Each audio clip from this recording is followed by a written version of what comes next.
Okay, so 10 of Hearts nga pala, from Kawit, Cavite sa Philippines and Southport dito sa Australia, Queensland. My name is Alakazam, MC Ning, and reppin Mafia Fam, galing pa ng Melbourne at Pampanga. Marikina na rin. Kasi 10 of Hearts kasi I was born 10th of February and Heart Month siya, so ginawa ko siyang 10 of Hearts, parang wala lang. Ganun lang. Yun yung naisip ko na MC name, so wala mahabang paliwanag. Bakit nga ba Alakazam? Wala pa akong maisip na magandang storya ngayon eh. So saka na lang kapag meron na akong magandang storya. Ganoon naman palagi eh. Ang masasabi ko sa first event ng Ugat, very successful siya. Tsaka, ayun, maraming naganap at tsaka na-exceed niya yung expectation ko. Kasi syempre, bilang umpisa dito sa Queensland, sa Australia, parang hindi ko siya nakita na talagang puputok ng ganun. Pero it did, so parang napakasaya nung event na yun. Kaya worth it siya. Honestly, nung una parang siyempre kabado ako. Wala akong kilala doon. Pero ayun, maganda siya, maganda. Exceeded all expectations. Itong parating na Mina, ito pukpukan na mangyayari dito. May mga bago, tapos may mga ganda yung match-ups, tapos marami kayong dapat abangan. Tsaka yung mga lumaban nung nakaraan, tulad ko, nalalaban ulit ngayon. So asahan nyo na mas magiging better yung ipapakita namin. So ayun lang, pero basta preparado lang kami, wag lang mag-choke and yeah. So that's good. Honestly, I don't know what to expect.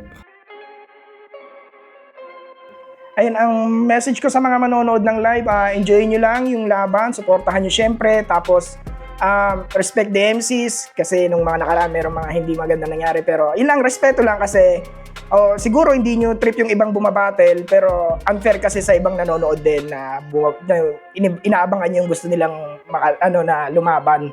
So ayun lang para sa akin, respect the MCs lang. React accordingly, behave lang po tayo, tsaka don't expect too much from me.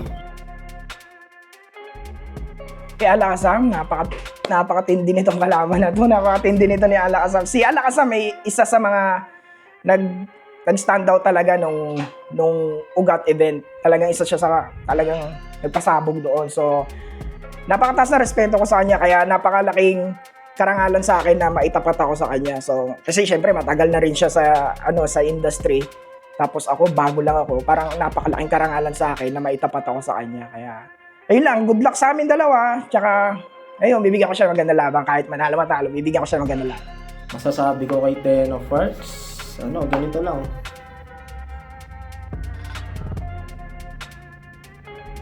Yun. Performance ko ng Ugat, bilang first timer, enough siya. Masaya ako yung na-perform ko na yun. Masaya ako. Enough siya para sa akin. Pero tingin ko, marami pa akong kayang gawin. So, tingin ko, dito sa paparating na susubukan kong i-exceed yung ginawa kong performance nung nakaraan sa Ugat. So, ayun lang. Basta, tinatry ko pa rin mag-level up each time. Ayun lang. So, abangan nyo sana. Okay lang. I think I can do better. And